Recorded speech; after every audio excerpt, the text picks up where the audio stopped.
ঈদ শব্দটার বানান নিয়ে বাংলা একাডেমি যা শুরু করেছে তাতে বাংলায় ঈদ লেখা ছেড়েছি, এখন ইংরেজিতে লিখি EID ঈদ। তাদের এক এক সময় এক এক সিদ্ধান্ত। 1974 সাল থেকে যে অভিধানটা চলে এসেছে বাংলা একাডেমির স্বরবর্ণ অংশের, সেখানে দীর্ঘই দিয়ে ঈদ লেখার প্রচলন ছিল, সকলেই সেটা লিখত। কিন্তু প্রমিতকরণের নামে 2001 সালে বাংলা বানানের বিধি অনুযায়ী বিদেশি শব্দে যেহেতু দীর্ঘইকারের ব্যবহার হয় না এবং দীর্ঘইয়ের ব্যবহার হয় না, সে কারণে ঈদ শব্দটা রস্বই দিয়ে লেখার প্রচলন করা হয়, বাংলা একাডেমির স্বীকৃত। আর 2015 সালে আধুনিক বাংলা অভিধানে সেটা অন্তর্ভুক্ত হয়। ভালো কথা, বিধি অনুসারে রস্বই হবে, বিধিতে নিয়ে এসেছে সুন্দর। কিন্তু কিছুদিন আগে শুনেছেন দীর্ঘই দিয়ে আবার ঈদের প্রচলন করা হচ্ছে, অর্থাৎ আগের জায়গায় ফিরে যাওয়া হচ্ছে, রস্বইয়ের ঈদটা বাদ দেওয়া হচ্ছে। যদি তাই হয় তাহলে দীর্ঘই থেকে রস্বইতে আসা হলো কেন? আবার এখন রস্বই থেকে দীর্ঘইতে যাওয়া হবে কেন? ব্যতিক্রমী কেন যেতে হবে? হ্যাঁ, ভাষার জন্য যে কোনো ব্যতিক্রমই ভালো না। ব্যতিক্রম থাকবে ভাষায়, ব্যতিক্রম ছাড়া তো ভাষা হয় না, কিন্তু ব্যতিক্রম কম থাকা ভালো। এতে করে হয় কি, ভাষা সহজ সরল হয়। যত ব্যতিক্রম হবে তত কাঠিন্য বাড়বে। আর একটা ব্যাপার হচ্ছে, দুইটা ই তো থাকাই উচিত না, একটা ই থাকা উচিত। বাংলায় দুইটা ই থাকা উচিত না, কারণ হচ্ছে বাংলায় ই দুইটা হলেও এর উচ্চারণ কিন্তু এক, এবং রস্ব এবং দীর্ঘ উচ্চারণের কারণে বাংলায় কিন্তু অর্থের কোনো পরিবর্তন হয় না প্রমিত বাংলা কিংবা সাধুরীতিতে। তাহলে আমার দুইটা ই থাকতে হবে কেন? এই নিয়ে আগে উদ্যোগ নেওয়া দরকার। বাংলার একাডেমিকে বলবো, রস্বই আর দীর্ঘইয়ের বিতর্ক না করে আগে একটা ই আর একটা উতে আসেন।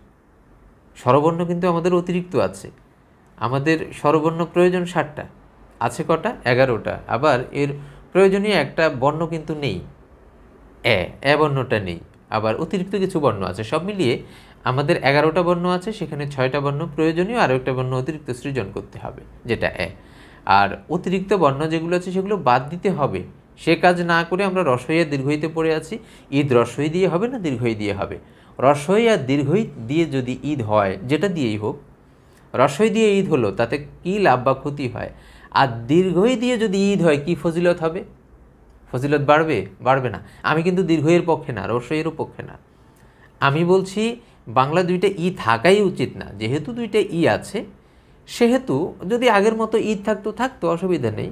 আর পরিবর্তন করেছেন, ভালো কথা, একটা বিধিতে নিয়ে এসেছেন, এটাকে আবার আগের জায়গায় ফিরে যেতে হবে। আগে ই কয়টা থাকবে তা নিয়ে ভাবেন। একটা ই থাকা উচিত, একটা উ থাকা উচিত। আর এদের রূপ অর্থাৎ গঠনটা আমি দীর্ঘইকে সাপোর্ট করি, দীর্ঘই এবং দীর্ঘ।